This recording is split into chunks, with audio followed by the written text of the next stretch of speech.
Hi guys, we've got an interesting little stock lock in the vise today. This is a YATO, Y-A-T-O, dimple lock, as you can see.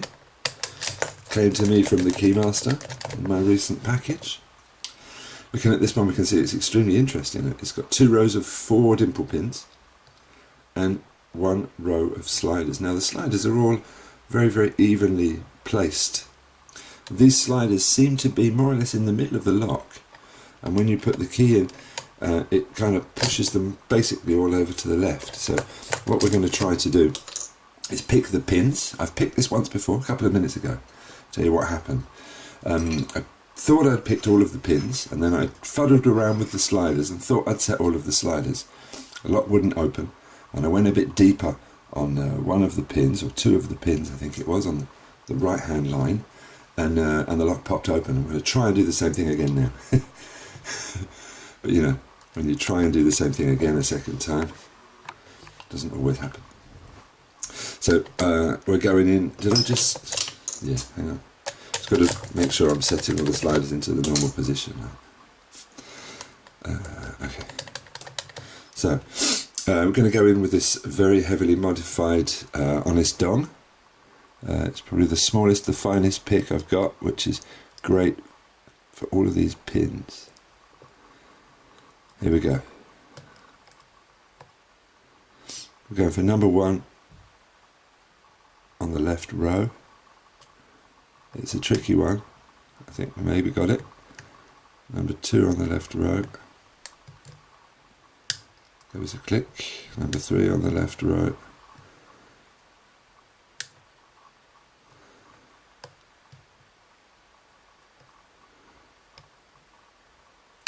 There was a click as well.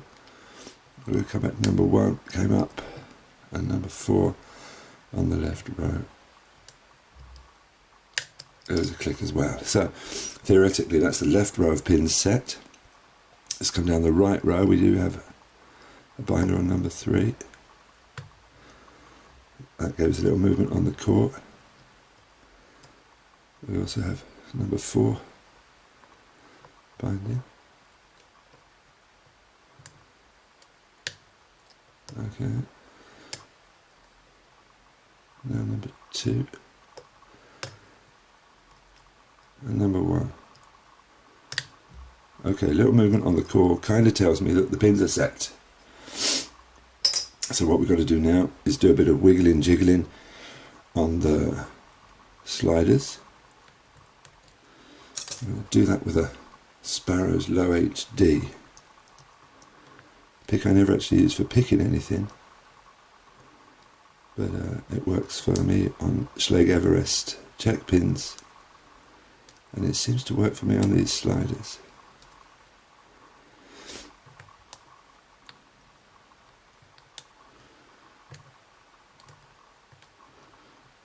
I felt a little jiggle on the core. I'm thinking maybe my sliders are in place. So then now to go a little bit deeper, I've got my spooks flag. I'm going to try and get down deeper on pin number 2 and pin number 3 on the right hand line.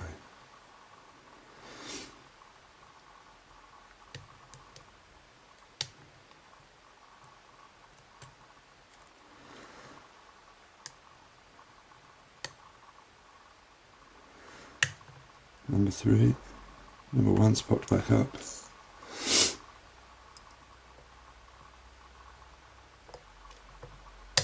And the lock is open.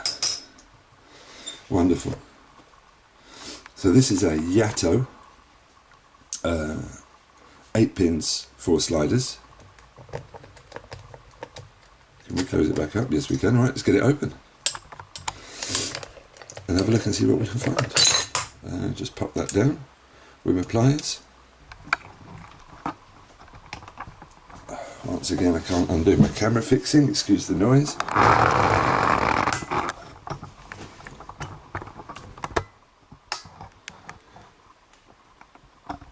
Let's do some gutting. So once again, it was the spooks pick that got me open. It's been a few times now. I really do recommend those spooks picks. They do cost a lot of money. but they certainly get into places that you have problems getting into with other picks. Okay, I have done this before, and I do know that it's wise to use a shim.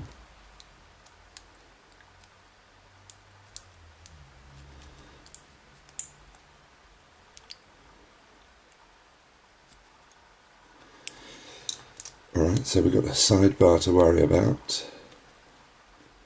It's okay, looks like I've got that taken care of. So, there's the sidebar. Let's get that out first. I've dropped a pin. Alright, so there's 8 pins, and that is number 8. Wait, excuse me. 1, 2, 3, 4, 5, 6, 7, 8.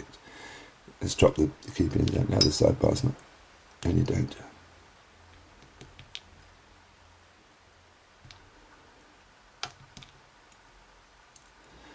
Looks like I counted correctly.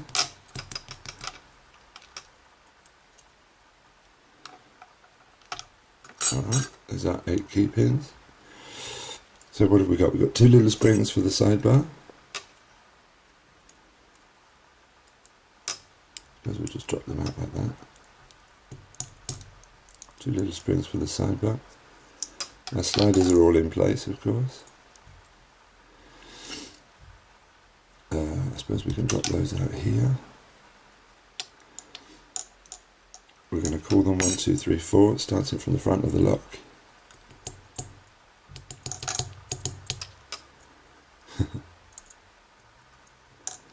Number 1.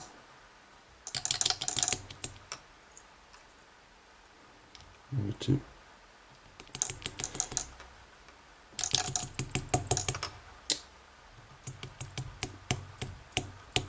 They don't want to come out, do they?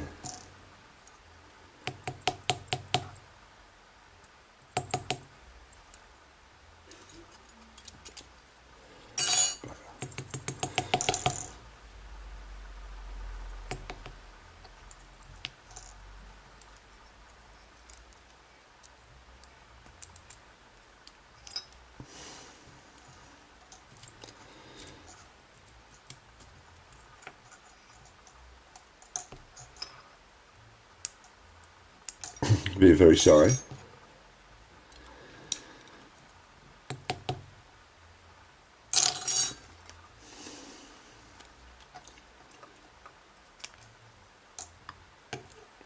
Number 4 and number 3 is now coming out as well. They do have little springs, I think, setting down there. Alright, now for the important bit. We didn't really encounter much resistance, did we? A couple of the pins seemed to like they had to be set twice, but basically they pretty much opened up when we wanted them to. Number 1 is like a T-pin.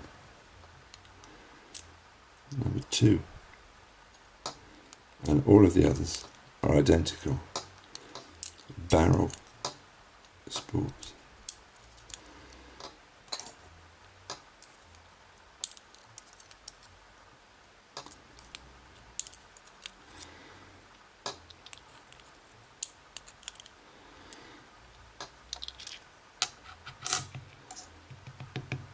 And little tiny springs. Let's get a little bit closer, take a check out of those pins while we can. Alright, so as I said, they're all identical barrel spools, except for number 1, which is such like a strange T-pin thing. All of the key pins are perfectly standard, and all of the sliders perfectly standard as well, no false gates or nothing. Little tiny springs, and of course our sidebar, classic, with its 2 little springs holding it in place. So big thanks goes out to our friend the Keymaster for sending me this. This was the YATO dimple with 8 pins, set in 2 rows of 4 and a row of sliders on the left of the key. Thanks for watching, guys. Speak soon.